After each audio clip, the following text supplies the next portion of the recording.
السلام عليكم ورحمة الله وبركاته.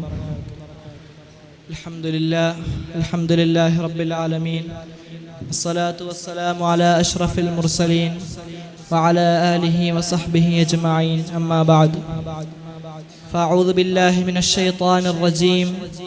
بسم الله الرحمن الرحيم. ألا إن أولياء الله لا خوف عليهم ولا هم يحزنون. صدق الله العظيم. قال النبي صلى الله عليه وسلم: العلماء ورثة الأنبياء. صدق رسوله النبي الكريم. അല്ലാഹു സുബ്ഹാനഹു വ തആല നമ്മുടെ ഒരുമിച്ച് കൂടലിനെ കബൂലാക്കുമാറാകട്ടെ. നാളെ അവൻ്റെ കമനീയമായ ജന്നാത്തുൽ ഫിർദൗസിലും അവൻ നമ്മെ ഒരുമിച്ച് കൂട്ടി അനുഗ്രഹിക്കുമാറാകട്ടെ. ബഹുമാനികളെ, നാം ഇന്ന് ജീവിച്ചു കൊണ്ടിരിക്കുന്ന കാലഘട്ടം അധാർമികതയുടെയും അരാജകത്വത്തിൻ്റെയും കൂപ്പുകുഴിയിലാണ് നാം ഇന്ന് ജീവിച്ചു കൊണ്ടിരിക്കുന്നത്. ഈ കാലഘട്ടത്തിൽ നമുക്ക് ഏറ്റവും അനിവാര്യമായ ഘടകമാണ് നമ്മുടെ മദാരിസുകൾ. കേരളത്തിൻ്റെ കാര്യം തന്നെ എടുത്താൽ മനസ്സിലാക്കാൻ സാധിക്കും. പണ്ട് മുതലേ കേരളത്തിൽ ധാരാളം മദാരിസുകൾ ഉണ്ടായിട്ട് പോലും ഇന്നത്തെ യുവതലമുറയുടെ അവസ്ഥ ഇത്രത്തോളം പരിതാപകരമാണെങ്കിൽ, ഈ മദാരിസുകളൊന്നും ഇല്ലാതിരുന്നുവെങ്കിൽ ഈ യുവതലമുറയുടെ അവസ്ഥ എത്രത്തോളം ശോചനീയമാകുമായിരുന്നു എന്ന് നാം മനസ്സിലാക്കണം. ചരിത്രം പരിശോധിച്ചാൽ ഈ മദാരിസുകളുടെ എല്ലാം ഉത്ഭവസ്ഥാനം എവിടെ നിന്നാണെന്ന് നാം പരിശോധിച്ചാൽ മനസ്സിലാകും.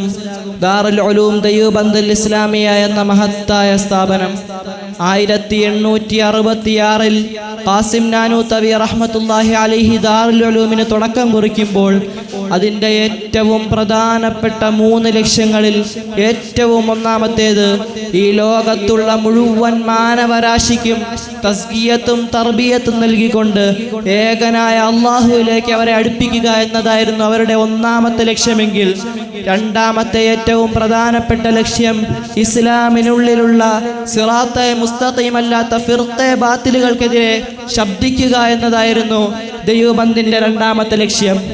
ദയൂബന്ദിന്റെ ഏറ്റവും പ്രധാനപ്പെട്ട 3ാമത്തെ ലക്ഷ്യം നാം മനസ്സിലാക്കണം. ഏറ്റവും പ്രധാനപ്പെട്ട ലക്ഷ്യമായിരുന്നു ഇസ്ലാമിന് വെളിയിലുള്ള, ഇസ്ലാമിനെതിരെ ശബ്ദിക്കുന്ന, ഇസ്ലാമിനെതിരെ പ്രവർത്തിക്കുന്ന ഓരോ ശക്തികളെയും അടിച്ചമർത്തിക്കൊണ്ട് ഇസ്ലാമിന്റെ വേരിവിടെ ഉറപ്പിക്കുക എന്നതായിരുന്നു ദയൂബന്ദിന്റെ 3ാമത്തെ ലക്ഷ്യമെന്ന് നാം മനസ്സിലാക്കണം.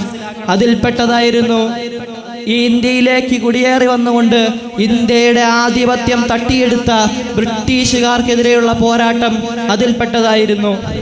നാം മനസ്സിലാക്കണം, 1601 ഈസ്റ്റ് ഇന്ത്യ കമ്പനി ഇന്ത്യയിലേക്ക് വന്നുകൊണ്ട് ഇന്ത്യയോട് വ്യാപാരബന്ധം സ്ഥാപിക്കുമ്പോൾ സർ ഹിന്ദ് റഹ്മത്തുള്ളാഹി അലൈഹി വിളിച്ചു പറയുകയുണ്ടായി, ഈ ഈസ്റ്റ് ഇന്ത്യക്കാരെ, ഈ ബ്രിട്ടീഷുകാരെ ഇന്ത്യയിൽ നിന്നും തുരത്തുക തന്നെ ചെയ്യണം, അവരിന്ത്യയെ നശിപ്പിക്കാൻ വന്നവരാണെന്ന് വിളിച്ചു പറയുമ്പോൾ പോലും 1920 പൊതുജനം ഈ സ്വതന്ത്ര സമരത്തെക്കുറിച്ച് ചിന്തിക്കുക പോലും ചെയ്തതെങ്കിൽ 400 വർഷങ്ങൾക്ക് മുമ്പ് ഇത്രയും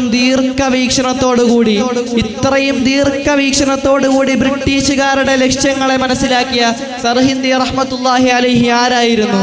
ചരിത്രം പഠിക്കേണ്ടതുണ്ട്. എന്നാൽ ഏറ്റവും ഖേദകരമെന്ന് പറയട്ടെ, ഇന്നത്തെ നമ്മുടെ RSS ഭരണകൂടം നമ്മുടെ ഉലമാക്കളുടെ ഓരോ നാമങ്ങളും സ്വതന്ത്ര സമര പോരാളികളുടെ ലിസ്റ്റിൽ നിന്നും തുടച്ചു നീക്കിക്കൊണ്ടിരിക്കുന്ന ഈ സന്ദർഭത്തിൽ നാം മനസ്സിലാക്കണം, RSSന് സ്വതന്ത്ര സമരത്തോട് എന്തെങ്കിലും പങ്കുണ്ടോ എന്ന് നാം ചരിത്രം പരിശോധിച്ചാൽ പുലബന്ധം പോലുമില്ല RSSന് സ്വതന്ത്ര സമരത്തിനോടെന്ന് നമുക്ക് മനസ്സിലാക്കാൻ സാധിക്കും.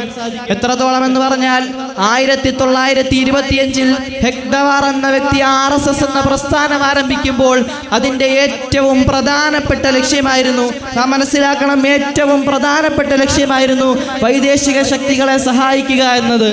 ചുരുക്കത്തിൽ പറഞ്ഞാൽ വൈദേശിക ശക്തികളുടെ ഷൂ നക്കാൻ വേണ്ടി തുടങ്ങിയ പ്രസ്ഥാനമാണ് RSS എന്ന് തന്നെ പറയേണ്ടി വരും.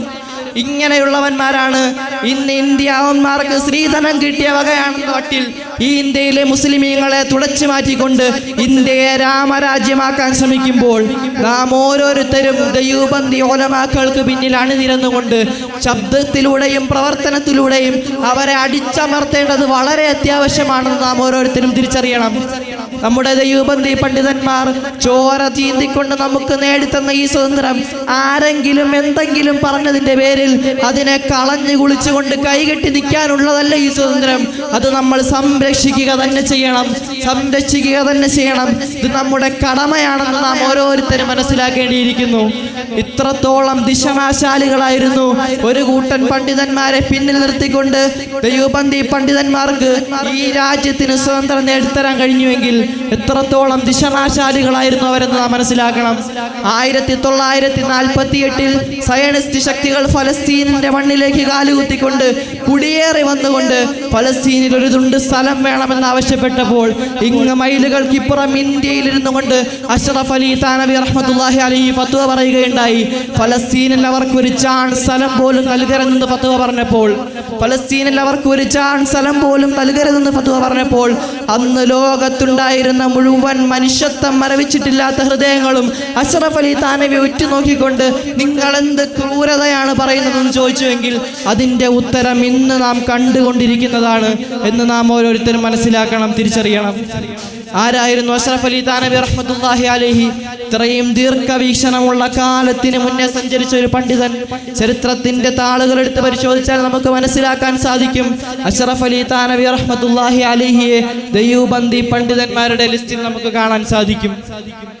ഇത്രയും ദീർഘവീക്ഷണമുള്ള പണ്ഡിതന്മാരുടെ പിന്നിൽ അണിനിരന്നുകൊണ്ട് ഈ അന്ധകാരത്തിൽ മുങ്ങിത്താഴുന്ന ഈ യുവ സമൂഹത്തിന് ശരിയായ ദിശാബോധം നൽകി അവരെ ഇലാഹായ അല്ലാഹുവിലേക്ക് അടുപ്പിക്കാൻ എനിക്കും നിങ്ങൾക്കും നാഥൻ തൗഫീഖ് നൽകി അനുഗ്രഹിക്കുമാറാകട്ടെ. വാഖിറു ദഅവതി അൽഹംദുലില്ലാഹി റബ്ബിൽ ആലമീൻ. അസ്സലാമു അലൈക്കും വറഹ്മത്തുള്ളാഹി വബറകാതുഹു.